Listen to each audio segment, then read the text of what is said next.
No one is immune from this. Ladies and gentlemen, what if I told you that there was a disease out there? A disease so bad that there's no vaccination for it. No known medication to treat it.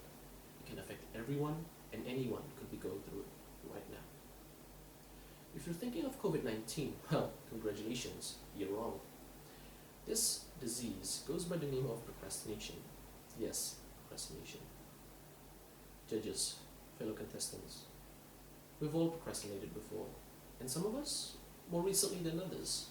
Now you might think that procrastinating isn't that bad, it's only delaying something, right? Well, that's exactly what a procrastinator would say. You see, procrastination in itself is not healthy. It's like a drug. At first, it feels good. But once you've done it often enough, it starts to feel addictive. You feel comfortable and you start telling yourself that there's nothing to worry about. I can do it tomorrow, or I can borrow a friend's work. Now this is where the problem lies within procrastination. You start lying to yourself. You start forgetting about the bigger picture and search for short-term benefits, seeking comfort in unproductive things.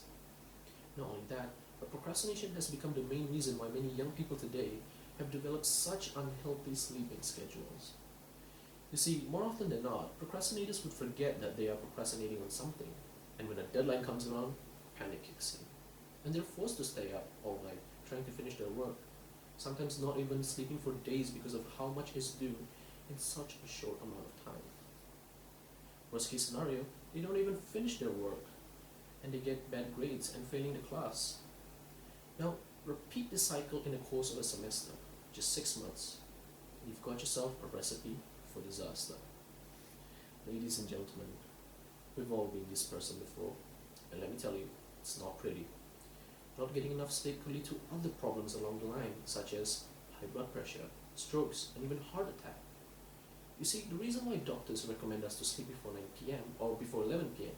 is because that is the time when the organs inside our body are producing hormones, and it can only do that when we are asleep. Now, these hormones are important to make sure that our metabolism is normal, such as respiration, circulation, and excretion. And when we're not sleeping over a long period of time, our bodies are not creating those hormones that are needed. And over time, these organs will be deficient in hormones. Surely enough, your immune system will drop, which will leave you vulnerable to many other diseases, such as COVID-19. Now, it's scary, right? But ladies and gentlemen, there's more. You see, there's two kinds of procrastination. Now, everything that I've talked about, all of the examples that I've given, they all have deadlines.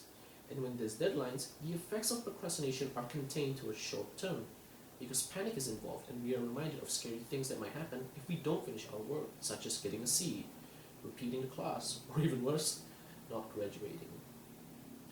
Now, this second kind of procrastination happens when there are no deadlines. For example, if you want to be an entrepreneur or if you want to be a freelancer, there's no deadlines in any kind of those things, because nothing's happening at first, not until you go out of your way to get some momentum to get things done. And there's also many kind of things that are more important that don't involve deadline and are outside of your studies and career, such as taking care of your health, seeing your family, or looking for a loved one. Now, if a procrastinator's only mechanism of doing these hard things are deadlines, then that's a huge problem, because there's nothing to motivate us to do it, or there's nothing to be afraid of. So then the effects of procrastination, they're not contained, they just keep on extending outwards and forever. And it's this kind of procrastination that's much less visible and much less talked about, rather than the short-term deadline-based procrastination. It can be a huge source of unhappiness and regret. You see, what long-term procrastination will do to you, it will make you feel like a spectator of your own life. Now, ladies and gentlemen, I want you to imagine knowing that you could have been someone better, you could have done more, achieved bigger. Would you want to be that person? It would be terrible living with that much self-hate and regret, and especially it's not healthy for your mental health. You see, this is what procrastination has done and will do to you. Ladies and gentlemen, I want you all to think about what you're procrastinating on, because everyone is procrastinating on something. I want you to ask yourself that, is it worth it procrastinating this? You see, you can do simple things to make sure that you don't procrastinate on something. For example, putting away your phone, or turning off your social media, or even better, deleting your social media, so you can focus better.